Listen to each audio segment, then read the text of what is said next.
What's up, guys? How's it going? Cade Moore with More Muscle, currently a nurse, wanting to become a doctor, want to help you guys with your health and wellness. But I want to talk to you guys about something really interesting, vitamin D. I'm going to talk to you and see if you are at risk for a deficiency in vitamin D. So what they recommend is 5 to 30 minutes of sun exposure between 10 a.m. and 3 p.m. twice a week to the face, arms, legs, and back.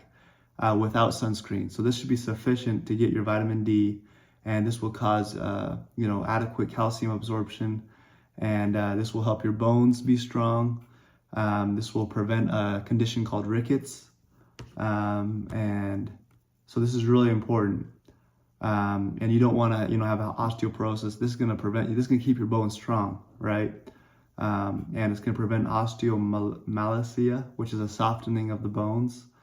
But this is the interesting thing, guys. So the sun is always moving, right? And there's certain states, and I live in the United States. I live in Utah, matter of fact. I live in Santaquin, Utah. That's a little bit higher up.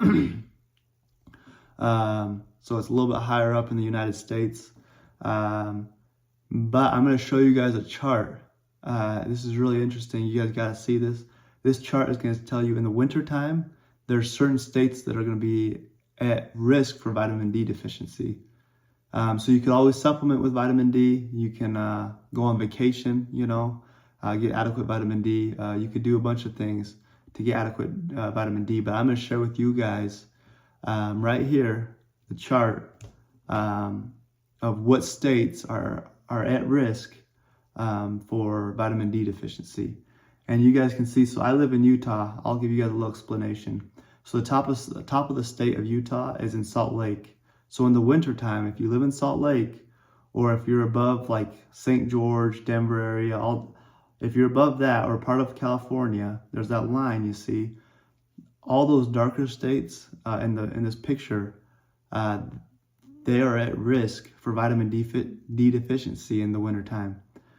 So I currently live around Salt Lake, Utah, and I want to move to St. George, Utah, and that's the very bottom of Utah. And as you can see, the very bottom of Utah, they get sufficient vitamin D year round. So that's where I'm wanting to move, because you can get sufficient vitamin D all year round, and that's going to help improve your health, and it's going to put you at less risk for vitamin D deficiency, weak bones. And this is a serious problem, especially when you get older. I've seen a lot of individuals come into the hospital because they have osteoporosis, because they have sarcopenia. Their body's just breaking down. They're peeing out that protein, and those muscles are just breaking down. So, guys, vitamin D is super important.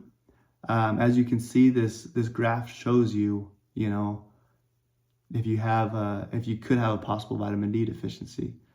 Now, guys, for me personally, where I live, it snows a lot, but down in St. George, Utah, in the bottom of St. George, that's where all my family lives.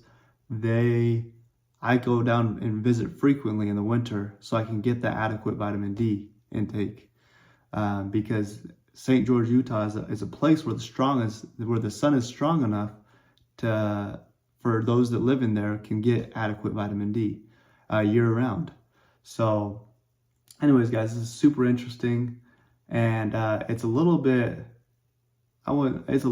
sketchy, because those people that live in the higher states, they really gotta either supplement, they gotta do something with their vitamin D, or that could decrease your health, right? So we'll keep on going. So another thing is vegans. They usually need to get adequate vitamin D.